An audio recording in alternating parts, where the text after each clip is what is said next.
I voted for Trump. I am saying that they are picking up law-abiding citizens. They're destroying families, jobs. John Gannon is a 75-year-old businessman and lifelong Republican who supported President Trump in 2024.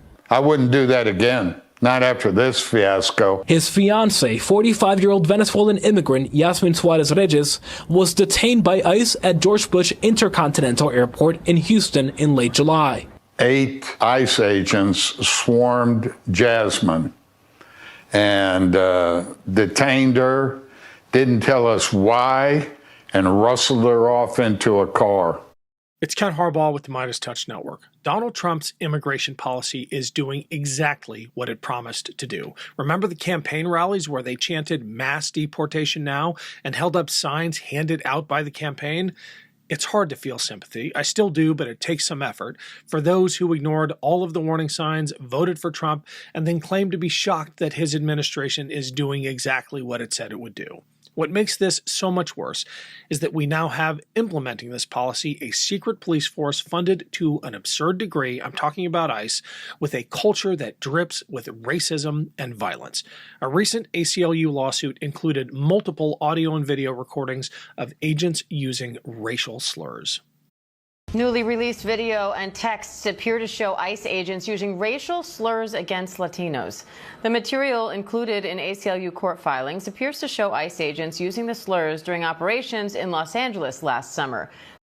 As for ICE's brutality, it's become part of their culture. We've all seen that in how they behaved in Minneapolis and elsewhere, but violence is also part of their everyday language. One of these racial slurs, which we're not going to repeat here on camera, of course, is meant to convey the sound that a body makes when it's struck by a baton or a flashlight. My guest today is Kris Goldsmith, an Army combat vet and the founder of Veterans Fighting Fascism. Kris has made it his life's work to track and hold accountable the violent extremists in our midst. Now, some of those extremists are getting paid as agents of the federal government. Here's our conversation. Kris, welcome back to the show. It should come as absolutely no surprise that we are now seeing evidence, some of it recorded, quite a bit of testimony from ICE agents describing their victims with racial slurs. Yeah, the ACLU has obtained some of this video footage from lawsuits that they're engaged in against ICE. And I think that people should go to the New York Times article and search elsewhere online to see this with their own eyes and to hear it with their own ears. To watch a group of armed men rolling around in the back of a van, looking like they're kitted out like some special forces Hollywood movie, not even like real soldiers, right? Kitted out like they're in a war zone, using racial slurs to describe the people that they are going to go and detain. Now, that is something that unfortunately, and I admit that I engaged in this when I was, in the Army, in Iraq, in 2004 training, and in 2005 in Iraq. Those were slurs that were commonplace. But I look at that part of my life with a lot of regret. And thankfully, soon after that period, the Army made great efforts to kind of purge that of the consciousness of troops. There is some value in dehumanizing your enemy. That is how you are an effective infantryman, for example. The goal of an infantryman isn't to stand on the corner with a gun. It's to close with and destroy the enemy. That's a nice way of saying killing people, right? And it requires you to be a war fighter, to be a trigger puller. It requires you to be able to dehumanize someone, right? But we are not at war here in our country. There is absolutely no world in which civil law enforcement needs to be motivated by dehumanization in this way. And it goes to say, like, the people who are joining ICE today are doing it for very specific reasons. They are seeing these videos and they're looking at it and they're thinking like that looks like a fulfilling life. Yeah. So I think that we should really start looking at ICE as a criminal hate group. Like that is the way that they are operating. Hey, it's Ken with a quick break to tell you about a new short documentary, Safe Ground, which follows American military veteran Ryan Hendrickson, who I recently interviewed on this show as he leads a mine clearing team in Ukraine.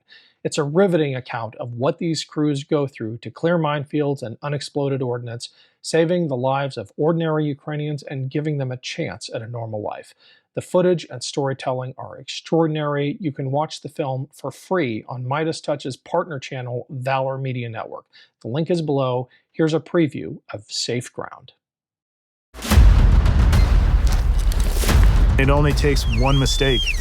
You will get yourself or somebody else injured or killed.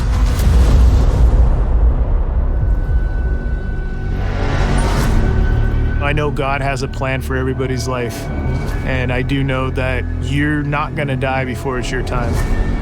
I know what these devices can do to you because I stepped on an IED in Afghanistan. God doesn't waste pain. Use that pain and that experience to go help other people. Let's go. Civilian casualties from this war are high. Russian drones target this place. I got a solid hit. Something's here. We have to understand the dangers, and we have to understand what we're up against. Line!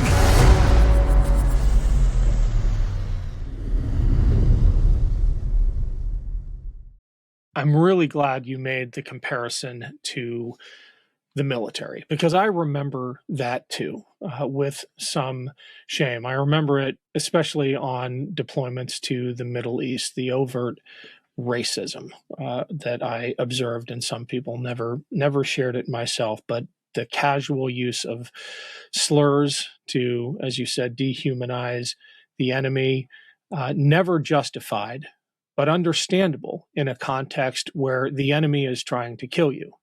In many cases, understandable in a wartime context, totally not understandable on the streets of America, unless you walk back the rhetorical links of the chain, unless you realize that Donald Trump has been talking about an invasion for years, unless you look at the intentional militarization of our police forces, which we always talk about in terms of equipment. We always talk about the small town that got up-armored Humvee or an MRAP, one of these super armored infantry carrying vehicles for a peaceful town on a lazy river in rural Ohio. We have intentionally militarized our police in terms of look and equipment, but can you talk about the mindset that goes with that when suddenly you're doing raids kitted out in camo in the middle of a town, kitted out in desert camo with night vision and all the accoutrements to make you feel like a SEAL Team 6 member. And it changes the way you think. It doesn't just change the way you hop out of that vehicle. It changes your mindset. Yeah. I grew up on Long Island, in the shadow of 9/11. And in a lot of ways, this is a very firefighter and cop forward community. Pete King was my representative for a long time, who was one of those Rudy Giuliani, everything's related to 9/11, right?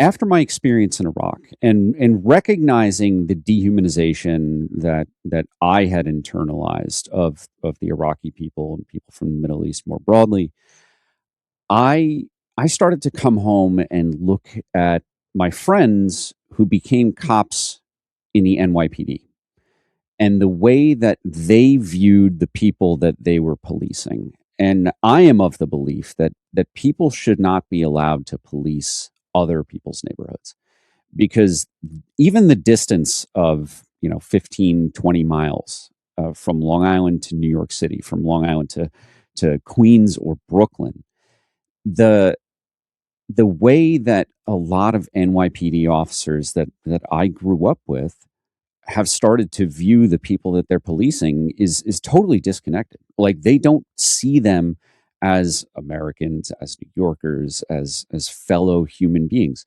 And this term dehumanization, like, it feels academic, right? But people need to really think about the way that people act when they have removed the mutual understanding between themselves and someone who they have um, authority over, that they have power over, that they can use violence against.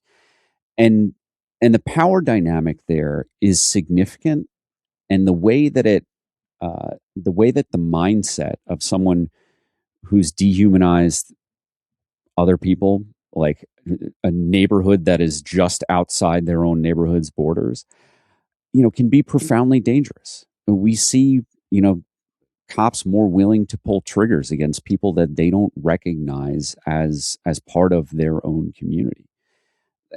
And we have had ICE, with these surges.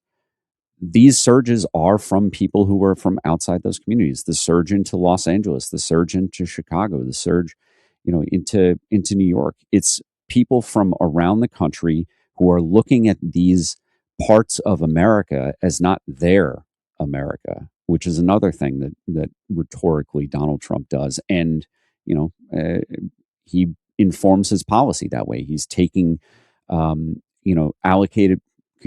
allocated money for like emergencies and stripping blue states of them because he doesn't see New Yorkers as Americans anymore. That was an excerpt of my conversation with Kris Goldsmith. For the full interview, check out my Substack. The link is below. Thanks.